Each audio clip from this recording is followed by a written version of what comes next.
Good evening, everyone. Today I will be giving you an informative speech on a very well-known but one of the world's most saddest location that has ever existed, called Auschwitz.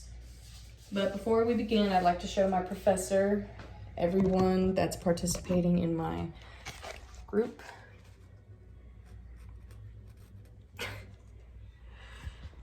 And the cat does not count. There's a person behind the cat. Okay, so to begin, Auschwitz complex was a site that held over 40 concentration camps and extermination camps. And Auschwitz was on the outskirts of a very big city called Krakow, which is also in Poland.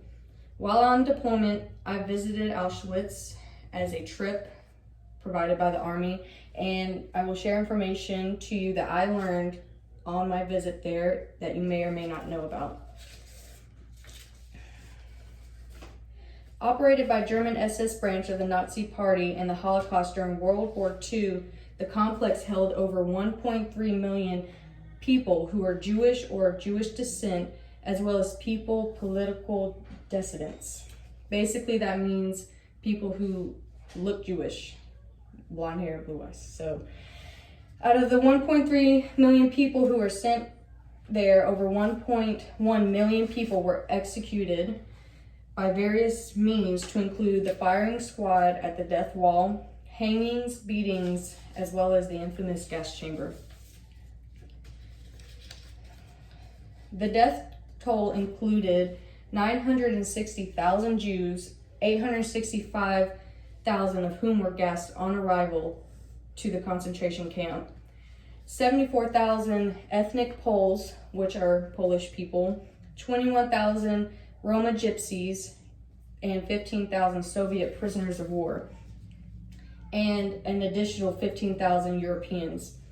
Those not gassed died of starvation, execution, disease, and individual executions, and others were killed during medical experiments.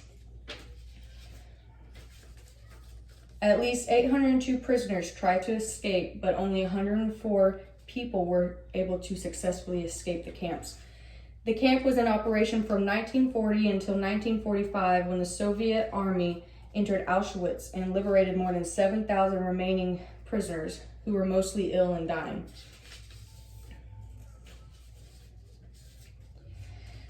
So, today, if you visit Auschwitz, you should remain absolutely respectful of the significance of the site. While visiting, you will be given a tour through the entire complex, including the barracks, the railhead station in which people entered Auschwitz, and you could visit the former site of the gas chambers, which were considered too terrible of a reminder to allow standing, but they still have it open. Only a donation fee to help preserve the complex is required upon entry, but it's by choice however much you want to donate to preserve the whole complex.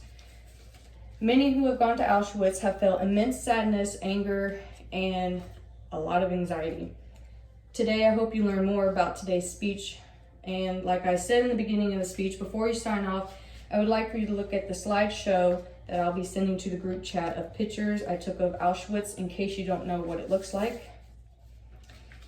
And that's all in my speech.